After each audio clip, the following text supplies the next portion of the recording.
teman-teman, sebelum masuk ke dalam analisis contoh kasus transaksi yang mengandung riba, gharar, dan maisir, saya akan menjelaskan definisi riba, gharar, dan maisir terlebih dahulu.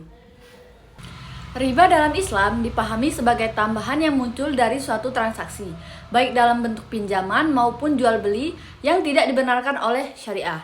Tambahan ini biasanya muncul ketika seseorang memberikan pinjaman dengan syarat harus mengembalikan lebih dari pokok utang, atau dalam jual beli di mana ada penundaan pembayaran dengan syarat harga dinaikkan secara tidak adil. Nah, inti dari riba ini adalah adanya unsur pemaksaan untuk membayar lebih tanpa adanya dasar manfaat atau jasa yang sah. Selanjutnya gharar. Gharar secara bahasa berarti bahaya, resiko, atau sesuatu yang tidak jelas. Dalam istilah fikih muamalah, gharar adalah transaksi yang mengandung unsur ketidakjelasan, ketidakpastian, atau spekulasi berlebihan, baik mengenai barang yang diperjualbelikan, harga, maupun waktu pembayaran. Unsur gharar ini berpotensi menimbulkan kerugian salah satu pihak karena tidak adanya kepastian dalam akad. Nah, yang terakhir ada maisir. Maisir secara bahasa berarti mudah atau memperoleh sesuatu dengan gampang tanpa usaha. Dalam istilah fikih muamalah, maisir diartikan sebagai segala bentuk transaksi yang mengandung unsur perjudian atau untung-untungan, di mana pihak tertentu berpotensi mendapatkan keuntungan, sementara pihak lain mengalami kerugian. Dan hasilnya sangat bergantung pada nasib atau spekulasi, bukan pada usaha nyata. Baiklah, langsung saja kita masuk ke dalam contoh kasus, yaitu seseorang mahasiswa ingin membeli laptop baru untuk mendukung kegiatan kuliah online. Karena keterbatasan dana, ia memutuskan menggunakan fasilitas pay later yang disediakan marketplace digital. Namun, cicilan yang ditawarkan mengandung bunga sebesar 2,5% per bulan. Selain itu, mahasiswa tersebut tergiur dengan promo pemesanan barang dalam mystery box dengan membayar sebesar 3 juta rupiah dengan janji akan mendapatkan barang yang berkualitas.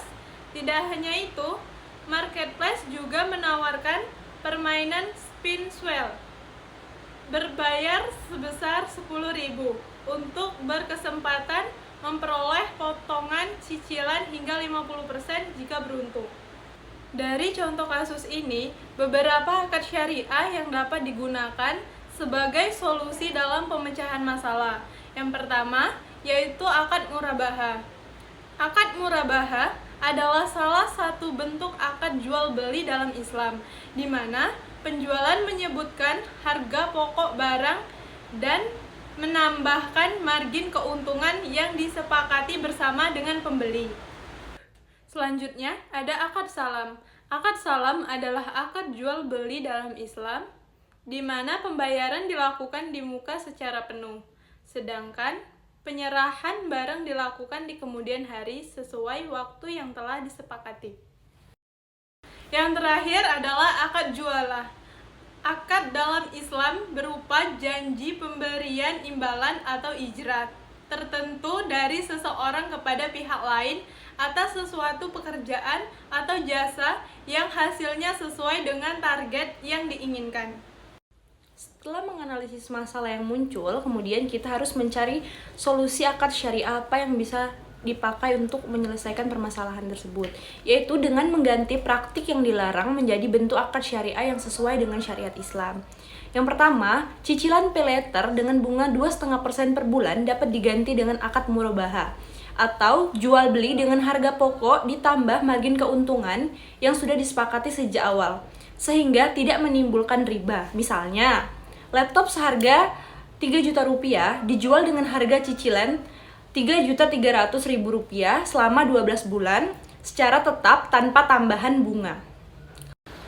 Untuk menemukan solusi dari permasalahan yang ditimbulkan, terdapat 2 tahap. Yang pertama adalah menganalisis masalah yang muncul, yaitu yang pertama, fasilitas pay later dengan bunga 2,5% per bulan termasuk ke dalam riba, karena ada tambahan dari pokok pinjaman tanpa dasar akad jual beli yang jelas. Kemudian yang kedua, mystery box dengan nominal 3 juta rupiah mengandung gharar karena terdapat unsur ketidakjelasan objek jual beli di dalamnya. Karena pembeli tidak tahu barang apa yang akan mereka dapat. Kemudian yang ketiga, permainan spin wheel dengan harga Rp10.000 termasuk my share, yaitu terdapat unsur judi dan perjudian atau perjudian di dalamnya. Karena ada unsur taruhan dengan kemungkinan untung atau rugi dengan hanya mengandalkan keberuntungan diri kita. Sekian video dari kami, saya Sapitri Dinanti. Saya Feli Paramistika. Saya Widya Gusti Pipiani. Sekian video dari kami. Assalamualaikum warahmatullahi wabarakatuh.